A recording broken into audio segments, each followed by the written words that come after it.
kita sampai kepada firman Tuhan. Beberapa minggu ini kita berbicara tentang kasih Tuhan. Kasih Tuhan yang sudah dicurahkan ke dalam hati kita, saudaraku. Saudara, kita melihat kalau kita mengasihi, saudaraku, kita juga mengampuni. Sebab kasih itu mengampuni. Salah satu contohnya yang telah kita lihat yaitu Yusuf dalam perjanjian lama.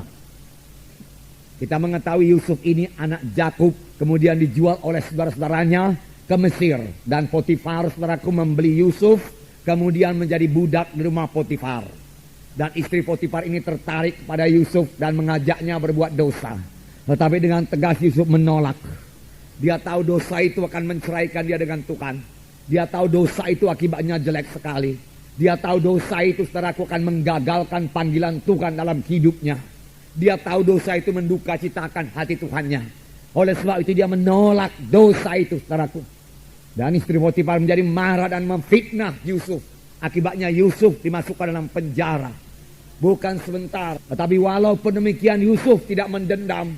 Yusuf, saudaraku, tidak marah, tidak menyimpan kepahitan, saudaraku.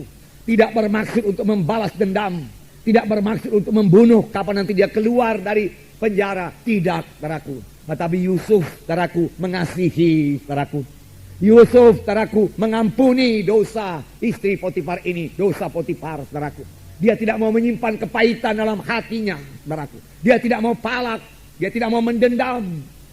Dengan kata lain, dia berjalan dalam roh ataupun berjalan dalam kasih yang tidak membalas kejahatan dengan kejahatan, tidak membalas caci maki dengan caci maki, tetapi dia mengalahkan kejahatan dengan kebaikan.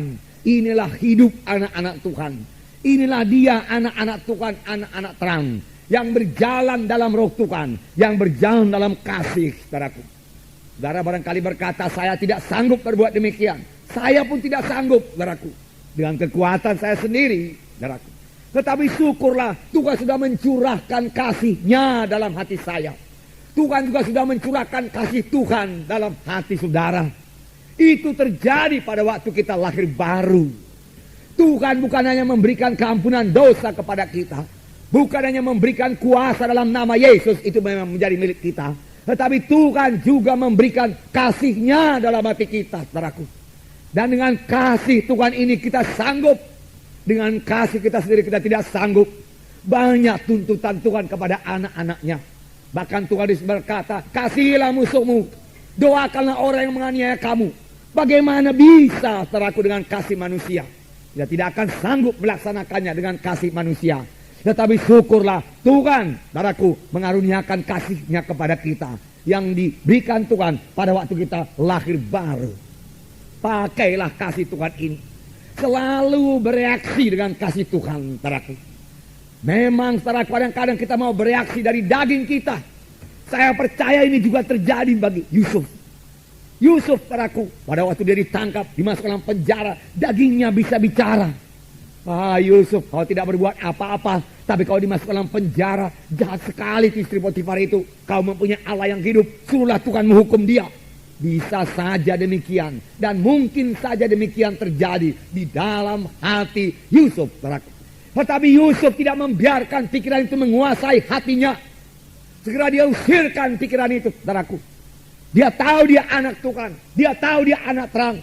Firman Tuhan berkata, jikalau kamu hidup dalam kebencian, sampai sekarang ini pun kamu masih dalam kegelapan. Firman Tuhan berkata. Yusuf mengetahuinya, saudaraku. Oleh sebab itu Yusuf melawan kehendak dagingnya, saudaraku. Dia tidak mau tenggelam dalam kemarahannya. Tidak, saudaraku. Tapi mengalahkan kemarahannya dengan kebaikan daripada Tuhan, saudaraku.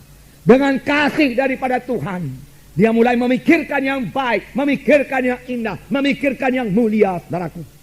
Saudaraku, dan dia percaya Tuhan akan menolong dia. Memang benar, di penjara itu pun Tuhan datang kepada Yusuf dan Tuhan menolong Yusuf, saudaraku. Tuhan menyertai Yusuf sehingga dia boleh kerelaan hati, keluasan hati dari penghulu penjara itu. Sehingga Yusuf beroleh kebebasan dalam penjara itu, mengatur semua tawanan-tawanan yang lain, dan semua diserahkan kepada Yusuf, saudaraku. Dia menjadi pemimpin di penjara juga, saudaraku. Nah, di penjara itulah saudaraku dia bertemu dengan pegawai minuman, pegawai makanan raja, di mana dia mengetahui seluk-beluk kerajaan, saudaraku. Karena dia di penjara selama 13 tahun. Kemudian dia keluar dari penjara dengan pertolongan Tuhan, dengan ajaib Tuhan. Sesudah itu dia memerintah Mesir selama 80 tahun lamanya. Karena dia dipanggil Tuhan pada umur 110 tahun. Dia hidup sepuas-puas umurnya. Dia berjumpa kembali dengan bapaknya Yakub. Dia sempat menolong saudara-saudaranya semua.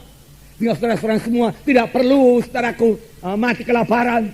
Bahkan dia berdamai dengan saudara-saudaranya semua. Sekaligus saudara-saudaranya yang pada mulanya tidak peduli satu sama lain menjadi saling mengasihi satu sama lain, saudaraku. Dan inilah permulaan daripada bangsa pilihan Tuhan, bangsa Israel menjadi besar di tanah Mesir, saudaraku.